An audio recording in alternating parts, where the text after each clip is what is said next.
And I'm Joe. And we're the SAR Guys. Yeah, today we're going to talk to you. I hope the title caught you. Tracking dogs and drones. We're going to talk about those three uh, things. I would use them tools or divisions that we use in tracking and their specialties. And so people that are new to the team are always wondering, why aren't you using the dogs, or how come we're not using drones, or what's the tracking all about? And so we're going to talk about those things. And the first thing we probably better do is talk about our search and rescue team. You want to just give us a Yeah, so basically our team is comprised of our members being kind of your ground pounders or your hasty searchers. We go out and hit the trails and just start doing it.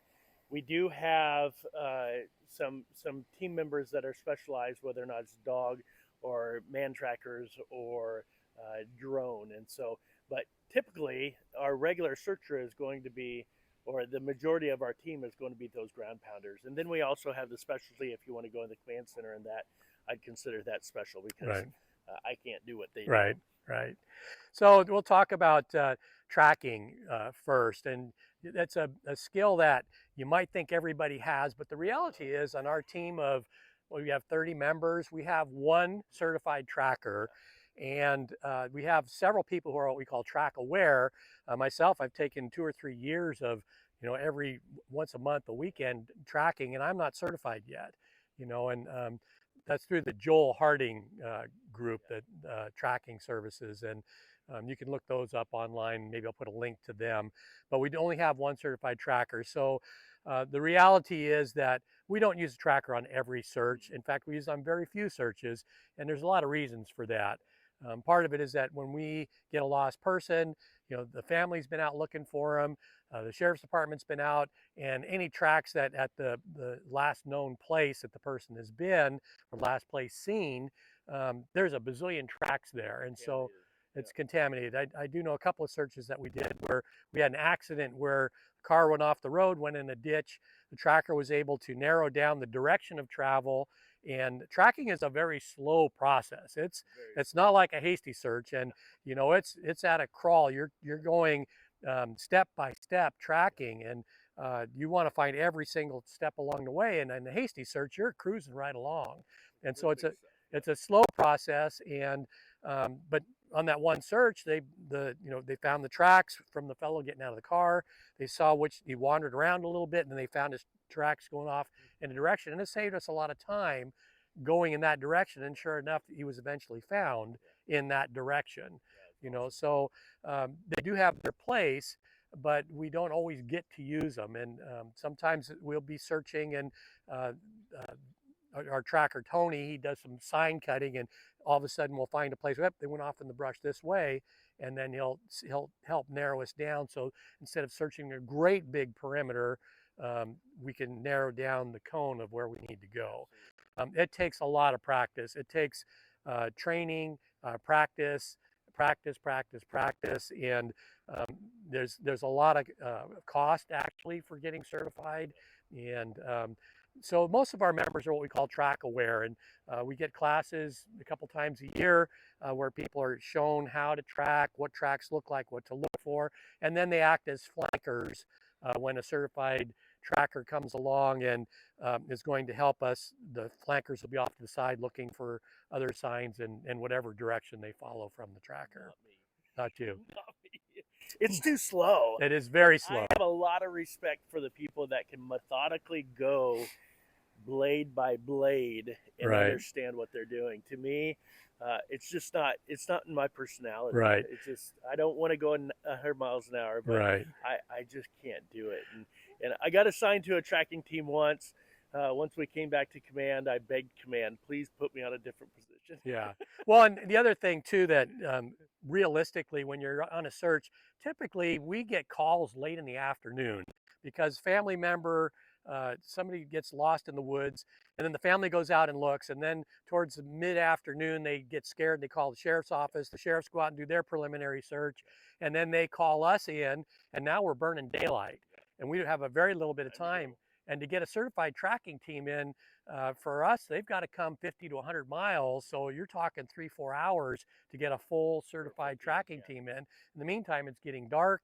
Family members are wondering, why are you standing around waiting for Gonna trackers? get cold. There's a lot of things that could be happening. So there's a lot of other variables that play into when and where you Yeah, can use a tracker.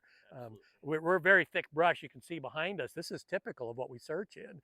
Yep. Heavy forest, lots of underbrush, and so we need to get out and get searching. So sometimes it's not practical to Yeah, use a tracker. and it's normally raining, so Yeah, I mean we're very fortunate today here on the coast. There's no rain in the fall, right. so So happy about that. So next is dog teams, right? dog We teams. have a couple dogs on our team, and one's HRD, and the other one's an air scent dog, and very fortunate to have them. We actually deploy them a lot more. Unfortunately, the HRD dogs get a lot of practice with Yeah, us, and so it's just kind of the nature of our area. The live scent, we have one of our team members. She does a great job with her dog, and we've used him several times too. And so it's a lot of fun to be able to have those tools. And I know Joe's ventured into the dog training, and you can kind of give us a little bit more right. in-depth idea of. There's a lot that goes into it. I was really surprised to watch you as you go in there and you're like, I got to do this, I got to do that. And I'm like, man, good for you, buddy. Keep on going. Yeah. So my experience with tracking dogs is varied. About 40 years ago, I had my first tracking dog, and it was a shoots and train dog. And so that's a separate discipline, and there's they do protection work, obedience, and tracking. And I did tracking with that, and basically that dog was trained to find items. So to find evidence along the way. That was when I was working at the police department, and that was years ago. And more recently, I started working with our dog teams, and we actually have 2 handlers and 2 dogs. One handler had 2 dogs, and one passed away recently. And then we had another handler that just got air scent certified. And so work with those dogs. And I actually have a dog that I was going to train. And, unfortunately, a reality is that not every dog can do it. And I worked with my dog for over a year trying to work on human remains detection. And she just was not interested. She didn't have the prey drive to do it. She didn't have the play drive. She would do it, but she would only do it for so long, and she didn't have the endurance, and came up with some medical issues. And now she's a pet, and we don't use her that way. She's a good pet, but the reality is it's very, very expensive to have a dog. Our search and rescue team doesn't pay for the dog. We do help pay for some training, but you have all the costs go with the dog. You have all your vet bills, your shots, your feed, and all of that stuff. Then your training, and the reality is you've got to train a minimum of 3 days a week. And uh, for a while there, I was doing 5, 6 days a week, and some of that involved traveling great distances to go to seminars or work with other teams. And so the people that handle dogs, they're very special and very, very dedicated to it. It's a huge thing. You can't slack off. You need to practice with your dog frequently so that they are ready to go when you need them. The dog handlers aren't always available. They have jobs, and one of our handlers lives, almost 50, 60 miles away. And so getting them to help us with the search sometimes is a little bit difficult. So again, we rely back on the ground pounders and the people who are out beating the brush, trying the regular people are just going to show up there when we don't have dogs. So even though we do have some dogs on our team, we've had other people who have wanted to get their dogs on the team. And actually, just in the last week, had someone approach me and said, "Hey, I'm getting a new German Shepherd puppy in December, and I'd like to put it on search and rescue and train it to find people." And unfortunately, it doesn't work that way. In Oregon, you pretty much have to be affiliated with a sheriff's department to even have a dog that searches and be able to use it on a search. And one of the requirements for all of the dog teams in Oregon is that the person who is the dog handler has to have been on a search and rescue team for at least a year, and then attend trainings without their dog for at least 3 to 4 months before they're allowed to actually bring their dog and start training. So it's not a matter of a person off the street goes and gets a dog and now I'm going to go ahead and do search and rescue. There's a lot to it. It's a very precise process, and it's certified, because there's a lot of things your dog has to do. You don't want your dog to go find somebody that's lost in the woods and then bite them.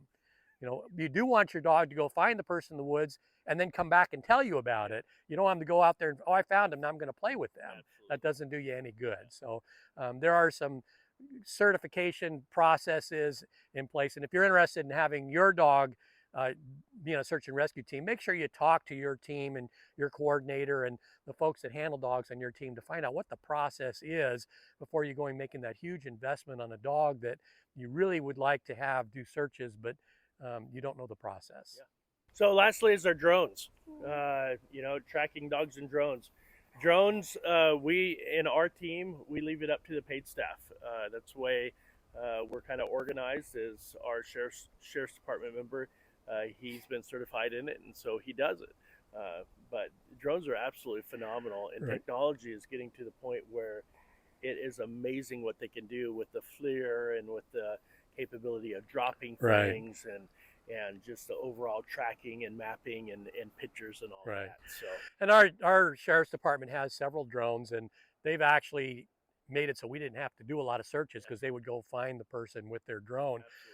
But there are a lot of complications with the drone, because you have the FAA certification and you have the rules that you have to follow. We have Coast Guard helicopters that come and help us, and other aircraft are in the area, so we have to be concerned about those. And then there's the other piece, that's the law enforcement piece and the dealing with the legal issues. Anytime we go out on a search, there's a potential that there's a crime involved. And so if you use a drone, now all of a sudden, do you have a search warrant? Do you need a search warrant? Is that evidence of, able to be used? If it's your drone, is your drone going to get taken by the legal teams to use as evidence? And I mean, there's a lot of complications. So typically our sheriff's department uses their own drones and doesn't have other folks using it. But there again, like we've said in many of our videos, is those are specific items for our team. There's lots of specialty teams out there, whether or not it's the four-wheel drives or the ATVs, and that this is really specific to our team, and the restrictions are specific to our team. And so if your team, I know that there are teams that have drone units, and our teams that utilize those specialties in different ways. And so I encourage you, if you're watching this from a different team than ours, talk with your coordinators and find out where you can use some of your specialties to be able to help out the SAR community, because they're tools, and if the tools are used correctly, then you can have a lot of success for it. Very good. So I think we covered the tracking dogs and drones pretty good. Yeah. And how many times can you say it fast? Oh man, I don't want to say that real fast. All right, I think that about covers it. All right, thanks, and see you out on the trail.